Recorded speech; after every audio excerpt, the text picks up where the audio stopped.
So are you interested in brewing Saisons? Well, I am. Well, I got together with Matt from Jaggers Brewing Co. YouTube channel. We got together, we created a recipe, we each brewed our batches and exchanged them.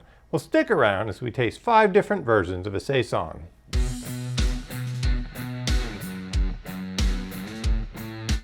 Well, thanks a lot for stopping by Cascades Homebrew. My name is Brent. So if you want a little bit more information on the batch I brewed and Matt brewed, well, check out my brew day video for the recipe. It was a pretty basic recipe. It was a lot of Pilsner, a lot of rye, and then a lot of torrefied wheat in the grain bill. The hops were EKG and also Sauz. Then both Matt and I picked out different yeasts. So Matt actually used 2 different yeasts. One was Framgarden Kveik. I'm sure I'm pronouncing that wrong. The other one was Imperial Rustic. He also took 1 fermenter with the Rustic and added some toasted oak chips into the batch. So for my batch, I used Saison Parfait from Bootleg Biology. I also have 5 gallons going in a fermenter with Brent, but we didn't taste that one today. So if you saw my brew day video, you know I took my 5 gallons, split it in 2 fermenters. One of those was bottle conditioned, one of those was keg carbonated, and then bottles filled off the keg. We tasted those, and actually the difference was much more stark than I would have imagined. Well, let's get into tasting the beers. I'm sorry, my audio on my side was kind of weak. Matt's was a lot better. I tried to adjust it a little bit in processing, but it's still not the greatest. And also, I know the video is kind of long. If you really just want to jump to specific parts, there'll be chapter links in the description. But also, make sure you check out Matt's channel. He puts out a lot of great content, especially about brewing stuff like sours and farmhouse beers. All right, well, let's get to it. All right, well, welcome. Here we are. My name is Brent from Cascades Homebrew. And I'm Matt from Jaggers Brewing Co. All right, we're here to drink some beers. I got 5 Saisons in front of me right today. So let's get started. First, Matt, let me ask you a couple questions. So Sure. tell me a little bit about your background in homebrewing. So I started probably like super late 2015, maybe early 16, thereabouts. I attempted to do like a wine, brandy type deal with some peaches and stuff like that. It came out very horrible. I got interested though in trying some beer. I kind of went all in with the like full extract kits from like Northern Brewer. Got the starter kit, brewed on the extract brews and partial mashes and stuff like that for probably about 2 years, and then switched over to all grain and kind of been playing around since then. What kind of styles you like to brew the most? So up until, let's see here, this is what, 23. So right up until about 2020, I was pretty much brewing like stouts and Hefeweizens, a couple blondes, stuff like that. My local homebrew club, I became a member of 2020, and they have a challenge where they pair you up with other like more advanced home brewers. So they kind of take you under your wing, and then they issue like these challenges to brew certain styles of beers, right? And that was my first introduction into kind of the Belgian style beers. And we had like 7 styles of Belgian beers to choose from that year. And we chose to brew a Berliner as our entry into the internal competition. Well, I was looking at it, I was like, I've never had any of these beers. So I went out and started like getting commercial examples and brewing them and stuff like that. And I didn't even know what a dry beer was until then. And I think I'm hooked. So really enjoying like the Saison farmhouses style Berliners. Took a couple stabs at doing a double, but I still like a good stout. I brew quite a few stouts. So is there anything coming up soon you're excited about? Absolutely.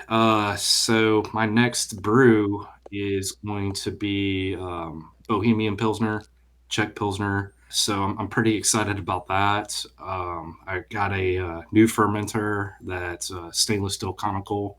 It's a first one I've ever had. So that's going to be a prime candidate, I feel like, for that beer. Has temperature controlled coil and stuff like that. And then just recently got a new kettle, 20-gallon kettle. So that'll be fun to break that in on a different beer. All right, some big size batches there, huh? Yeah, I'm thinking a blonde and maybe doing a split batch. I think that'll be fun. Kind of do like you do, where you make a lot of worts and then you're able to divide it up. Those 5 gallon batches sometimes it's a little tough. All right, so I know I'm a subscribed to your channel. So tell everybody a little bit about your channel and why should they subscribe? Well, first off, I appreciate your subscription and pretty much everybody that's been following me along. I try to beat to my own drum a little bit. I like to do some of that investigating brewing, kind of like you do. I catch myself brewing sometimes, and then I start coming up with all these questions. The first YouTube video I made was a bunch of blenders that were all kettle sour. So then I started having all these questions like, what happens if you take some wort that has the lacto in it, and before you go into your second boil and you repitch that into wort, what happens? How quick does the pH drop? And then how many times can you reuse lacto like that? How many times can you reuse the just pitching on that yeast cake in a blender before that German ale clean yeast profile goes away? Stuff like that. I like to do a lot of odd things, though. Like I said, kind of more of the non-traditional things like raw ale. There's a few people that are out there doing it, and I think it's slowly but surely kind of catching on. But I've been really enjoying stuff like that. So, Brett, what are your favorite styles to brew? I know that you've kind of doing that whole Road to Gold series. That's interesting. Yeah, it's interesting. I've been brewing a long time, and I used to just kind of jump around from style to style, recipe to recipe, and a batch didn't turn out well. I would always blame the recipe, and I found that there's so many beers that would be cool to be able to brew, and I felt like I started enjoying the hobby when I was like focusing more on a core set of styles, and for me those are hobby beers, pale ales, IPAs. I dabble a little bit in hazy IPAs, but it's a little bit more the classical American ones, and then Belgians. Belgians are it's a complex set of beers that they're hard to find these days, especially hard to find good American-made ones. And imported ones are kind of expensive, and so I'm really focusing on those, and then stouts and porters because I do like to drink those. I do dabble in other things, but that's kind of the core ones that I like to brew and drink. I know that you and I had kind of, I guess, more or less started our YouTube channels within, you know, quick succession of each other. I think I'm a little bit newer to it than you are. I think your channel is just a little bit older. But how long have you been brewing? So, I started right out of college. So I've been brewing actually. I'm real close to like 30-year anniversary. But through those years, and there's a marriage and kids and divorce, and then some years I brewed. I think when I was brewing regularly back there was maybe I got 8 or 10 or so batches in a year. Some years I got 1, 0. I didn't have. It's a pretty simple system, not a lot of. And then it was about I was on a break from brewing and just trying to get motivated, and I kind of got into like the brewlosophy and some like the experimental brewing, their podcast, and that kind of got me reinvigorated, and I kind of reinvented my system, move over to brewing the bag, and just Yeah. focusing a little bit more like water chemistry and temperature control, and then kind of figuring out how I like the experimental to try to figure out how I could improve my brewing, how to improve my beers. Speaking of techniques, I'm a brew in a bag system guy too. I mean, I do have a mash tun or a cooler mash tun that I've converted over for the occasional beer. But I noticed when I switched over to doing like water profiles for my beers, like my quality in the beer has kind of really gone up. But I was intimidated for so long doing it. Like, what was your kind of initial like push into water chemistry? Because that's always an interesting, personal thing there. Like everybody No, has their own reason. it is. It's an interesting topic because it's water is so simple and basic, Yeah, but but it's it's complicated it's though when you complicated start talking. because it's almost this invisible thing you add. 2 grams of this, and it supposedly has an impact. And I Yeah, think one of the challenges with beer too is like there's so many variables in a batch, and you've got you know a month from brew day before you can actually drink the beer and evaluate it, and maybe even several months for a big beer. So how much yeah. does that 2 grams of gypsum add to a beer? So yeah, I mean mine was sort of trying to take some baby steps, realizing that things I didn't ruin the initial batches of beer. So it's still an ongoing journey, just trying to learn. A lot of it is based on reading, doing things that other people recommend, trying to figure out if they work out, and if they work out, keep building on those. And then your notes from the last batch, if you see that drastic improvement or not. Yeah. But well, so I went straight from using like straight tap water to like RO and water salts. So the only ones that I don't adjust is the raw ale. I don't adjust that water profile. I just leave it straight RO water.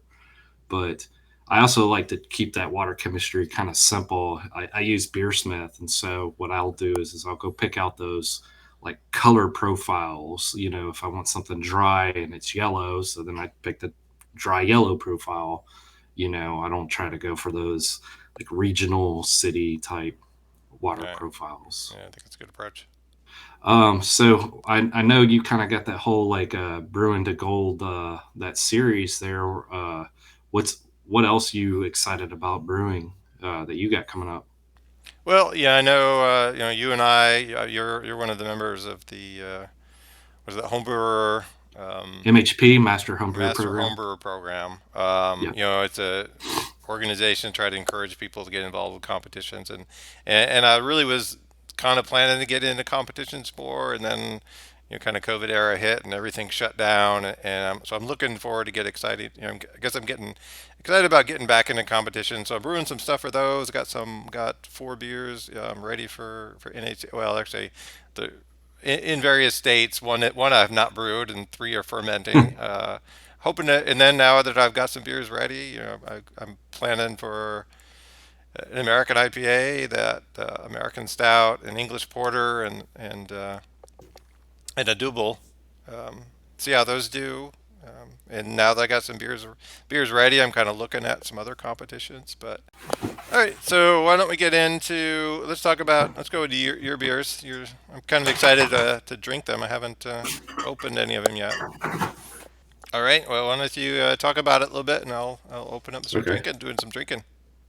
So when we first approached, well, I guess the thing that kicked off this whole conversation about a collaboration was I asked you if you'd be interested in doing something, some kind of Saison farmhouse I'll pour in my water type glass. type beer. And so then we finally hooked up and started talking about this whole project and tried to put our own unique spin on it and said, okay, what's the thing that we can do here? And obviously yeast, right? That's going to be one of the simplest things for people to try and brew differently, right? And so my first entry into this collaboration is the Framgarden Kveik yeast, and I have not used this strain before as far as Kveik goes. I know you've had some experiences with Kveik, but this is a pure strain, straight from Norway. It's not commercialized or anything like that. So I was really excited to get this thing going. I treated this Kveik during fermentation the same way that I treat them all. I I fermented it at 95 degrees Fahrenheit for a week, pulled it out, let it set at room temperature, and then I gave it another week to kind of just like do that cleanup, and then bottled it, and here we are. So All the right. flavor profiles of this one seemed really interesting to me. So what's the reputation on that? So I guess my initial like I wouldn't think that this is a typical like Saison character in it. So I'm not sure what the typical reputation is. It definitely has some. some yeast character there, but it's also fairly clean. Right. So the flavor profiles of this is supposed to be kind of more like that, like tropical fruit type, pineapple, mango kind Hmm. of area as far as that goes. I don't think that it's got quite as low as some of your beers did. Uh, I can't remember what the finishing gravity on this thing was. I think it was right around 6% though ABV. But I mean, on the nose, it smells nice and kind of like fruity, bubble gummy, like sweet to me. What about you? Yeah, I mean, you could, because I know the hops that we used in these. I mean, I could have been. I would think there's more complex hop character than this. There definitely get some. Yeah, the hops we used was East Kent Golden and Saz hops for it, and then for the malts it was Belgian Pilsner malt, rye malt, and then torrefied wheat. So pretty simple as far as that goes. Yes, I definitely get a little bit of a tropical. It's almost like a nice kind of lightly hop blonde ale is what I would get. But I mean, the base with all the rye and the wheat in it though gives it some backbone. It's a nice beer. Definitely, it looks pretty too. It dropped pretty clear. Yeah, yours is a little bit clearer than mine. Mine has a Yeah. little chill haze here. I don't know. So I definitely like this one, uh, but I think as far as my favorite Kveik with this recipe, I definitely prefer the hothead Kveik on it. Yeah, so I've used Voss and mostly Voss. Lutra I played around with. I don't have enough actual batches with Lutra to know about it, but I I think enjoy Voss, and I've been curious to play with some of the other so. Kveik This strains. same recipe, I use Voss in it for my raw ale, and it comes out really good um, in that platform. The I don't think I would use Lutro on this one though. It's just too clean, in All my right. opinion, from my experiences. Well, nice. I know we got a lot Yeah, of beers to drink tonight. I don't think we're yeah, gonna be when able I to drink them all right in this. yeah, not on camera anyways. Get belligerent. So which one do you want to try next? I've got a rustic, and then I did So a special secondary to that one, yeah, and then let's do the wood one after this one. So let's do the non-wood. so this is the another one of my additions. It's a Imperial Rustic, and I chose this use as like a redemption brew. So the first time that I used rustic on this same recipe, I felt like I was let down. Like I didn't have all the yeast profile characters that it was supposed to have. You know, I didn't pick up any on the bubble gum and all This that. has a more of a So what I ended up doing was I had this other pitch of rustic, and I built it up on in a starter, and then I pitched it into my my version here. all right. It definitely has more of that. Sometimes I'm not quite sure. I think there's a character that's whether it's clove, but it often kind of registers to me a little bit sulfury, and I get that often in saisons, and I got that a little bit in I've mine too. So I've got a little bit of like sulfur smell here as well on mine. It's not offensive. It's just like yeah, it's not in a bad way. very noticeable. I had my bottle definitely cleaned up. I think I had them sitting cool in the garage for since you sent them, so maybe a little bit of settling going on, maybe. Right? Yeah, mine's still a little cloudy. I pulled them out and they've been sitting out on the table for I don't know about almost an hour.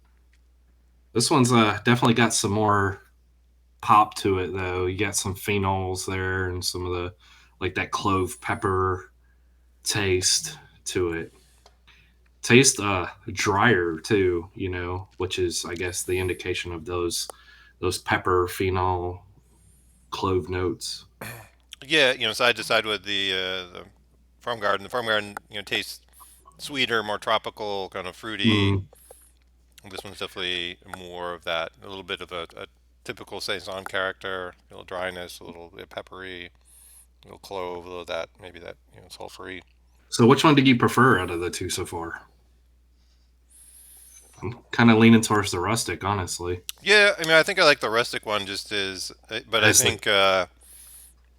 I think the other one just maybe, maybe not an exact fit for this agreed. specific Yeah, style. Depends on what you're going for. Like I said, I thought it was light, kind of hopped blonde ale kind of vibe to it. Just had that little bit of sweetness, a little bit of tropical fruit flavor.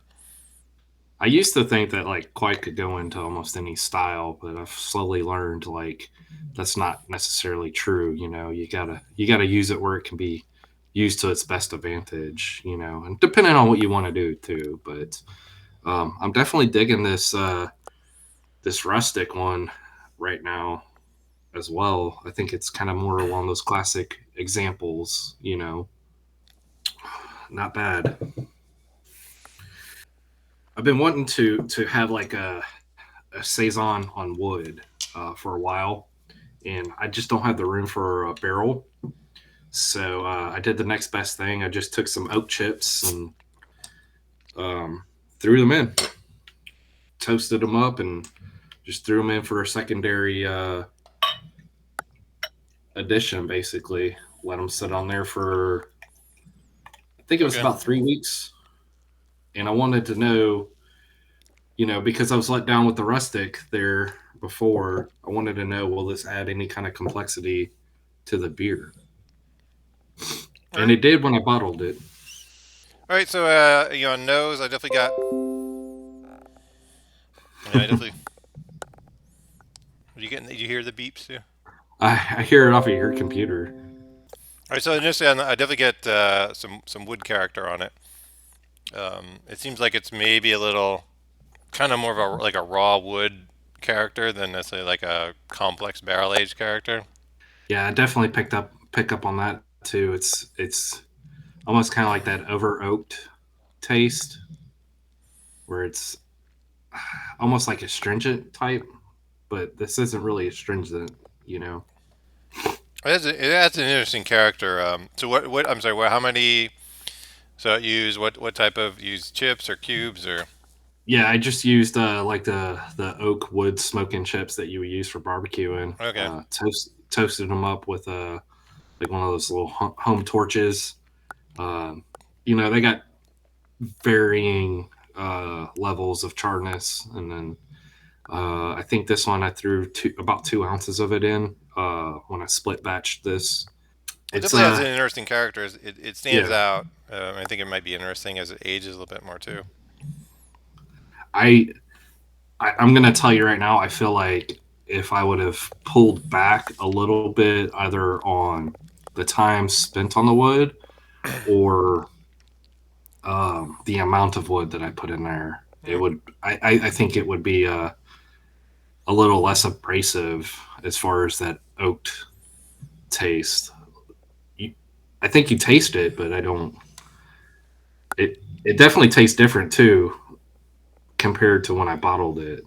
All right, so I think I sent you two bottles of mine. So I had brewed that double batch.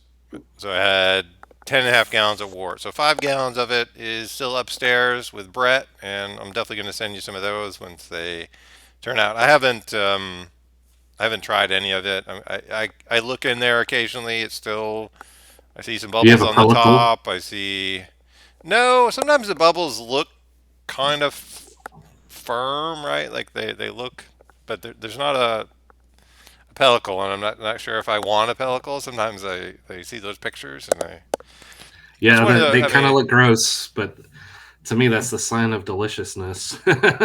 so I got in my glass carboy. It's first time venturing into something other than just standard brewer's yeast. Um, Yeah, so it'll be kind of interesting to see how that turns out. So I kind of everything says 4 or 6 months or so. So I think where are we at now? We're 3 months from brew day. Actually, exactly 3 months from brew day. It's been in there. It was fermented for I think it was less than 2 weeks before I moved it into the secondary and pitched the Brett. So then, I sent you two bottles, and I've not actually tasted these side by side. Basically, part of it was, part of it's like I always like look for opportunities to do an experiment, and part of Right. it was necessity. I had two batches. I don't have two large fermenter. I have some glass carboys, and I have some PET carboys that don't have spigots, but I just kind of moved into using those for monsters. That's what I'm used to. So I split it into 2.5 gallons, 2.5 gallons into, well, a little more than 2.5 gallons of wort, but try to get 2.5 gallons of finished beer. I kegged one of those, then bottled one of those. Part of it is that there's always part of me like which is better, especially like a beer like a Saison. I feel like I typically would bottle condition a Saison, and Right. I would typically, part of that is to push the carbonation level higher than what I can do in the keg. These Yeah. ones were just, I didn't want to have the bottle one be a higher carbonation and the keg one be standard carbonation. So they should be around the same carbonation level. But I don't know, and I don't know if it's they've been in the bottle for, like you said, we're what, 3 months from brew day, so they've been in the Yeah. bottle for over over 2 months. I don't I've not tasted them side by side, so we'll Which just, one you grabbing first? so if we open up Bottle. I guess the kegged one, the Okay. one that's filled from the keg, it should be the keg was cloudy for a while, and then it started dropping clear. Um, so I would expect this one to be fairly clear. That is pretty clear. Yeah, it's actually very crystal clear actually. It's a beautiful beer. And you use So the yeah, so I guess if we go back to too, like what the yeast I used was Saison Parfait from Bootleg Biology. I think when we talked about it, it's like, oh, it was a good chance to use something different, so I ordered it mail order, got a pack, build it up a starter. It's a yeast I have not used before. I haven't quite so figured that out. I haven't quite figured out what my preferences are for the yeast. so I pick up a little bit kind of like on that sulfur note that we were talking about on the rustic here. So I think so tasting it side by side with the rustic version. I think the rustic has a little more rustic character, a little more kind of farmhouse saison kind of character, which I I would think I. agree. I think it's more expressive, anyways. The the bootleg one's a little bit more laid back. It does have like a little bit better or like sharper like pepper note, but not the clove note. And I'd have to look at my notes on what temperature I fermented this at. I think I let it get reasonably warm. I think my typical Belgian saison thing is like pitch them at 68 degrees Fahrenheit. Try to let them push them up to say like 76 or so. Yeah, and then I think some saisons can go higher than that. Yeah. I've heard like Bell Saison, like if you can get that thing to like 86, like let it go, you know? Yeah. So I'm gonna go ahead and open the other one because I think it'd be. I actually opened one of the bottle conditioned ones earlier, and it was fairly hazy, but it hadn't been. Mine hasn't been in the fridge for very long, so I suspect this one won't be. Yeah, it's probably the. Let's see, once the CO2 settles, actually it looks pretty clear. It's looking clear as I pour it here on my side. I don't think it's not. Yeah, clearly the keg one dropped crystal clear. Yeah, this Which this for the style, it doesn't have to be really clear. no, and I don't know if that's a plus or minus. Yeah. Yeah, the caked one Like I don't know if definitely you get got. as much. I feel like I get a lot more difference in clarity. So it might just be. I don't know how it's showing up on the camera, but I can see it pretty good that the kegged one here is clearer. The bottled one, I don't pick up on the that sulfur as much as I did on your kegged version. Seems like it's like suppressed. Yeah, I think you're right. I think there's a little bit less. It could be just that it gets cleaned up in the bottle. The re-fermentation. Yeah, I think the bottled one probably has a little higher carbonation, and I think that may either just be loss of carbonation when it transferred, it can't, transferred from the keg to the bottle, or it could just be maybe a little extra extra sugar to get it. Are you picking up any differences as far as the taste goes between the keg version and your bottled version? Because I think I do. I think to me the bottled version tastes a little bit more like rounded, whereas like the keg version tastes a little bit more sharper with the pepper note. Yeah, and I'm not sure if it's. It'd be interesting, in a blind triangle if I could pick them out, but I get a little bit more of a kind of a creamy, soft texture from the bottle conditioned one. Yeah. So I think your bottled condition one tastes a lot closer to like the rustic plain Jane version that I made. Not saying that you can't tell them the difference or anything, but I think I think like the the biggest standouts in my opinion as far as these go is the Kveik version and your keg version. I think that they're on like different ends of the spectrum, right? Yeah, I would definitely agree. There's more.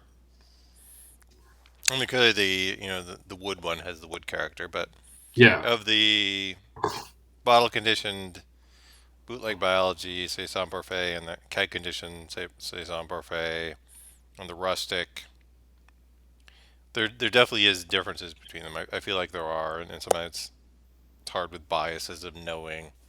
But I yeah, definitely feel like you're right. I feel like there's a little bit more similarities between the bottle conditioned mine and yours were bottle conditioned, right? correct. Yes, all three of them were. Do you think that like bottle condition adds its own twang or taste to the beer? You know, like if your bottle conditioned and my rustic are closer in taste, would they the only thing that they share in common really other than the recipe is to be bottle conditioned, right? I don't know. I It's think the it's same it's same base recipe. I mean, it's interesting because I mean, one thing I think these are all well executed beers. To because right. pat myself on the back, but that way too. Well, I Um, appreciate it. these are very good beers. I think part of the reason that's why I like kind of experimenting too is like if I'm sending beer to a competition, is it a bad thing to send them in a bottle conditioned beer is a good thing, and I think especially in a beer like Saison where clarity is optional. I think Mm, I think to some extent maybe a little bit of haze might be beneficial because it's supposed yeah, to be a rustic kind of farmhouse beer. right. It's not supposed to be a pilsner, American pilsner, or German pilsner. Where a German pilsner you would yeah like you I wouldn't want this level of haze in a pilsner beer, but I think Correct. it adds a little bit of like appearance is part of a beer. Right. Saison is often has a little bit of the haze. Just But as far as competitions go, like appearances, that's only worth 3 points. You know. right, but I mean, So, I think the subtle thing is that I think there's both carbonation and appearance correct. that on the score sheet are very subtle things, but they influence That everything else.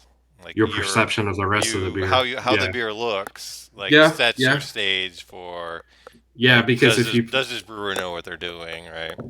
Yeah, because if you pour a Pilsner and it's cloudy, then, oh, okay, this is, what kind of trash is this kind of thing? I can see someone kind of being like that.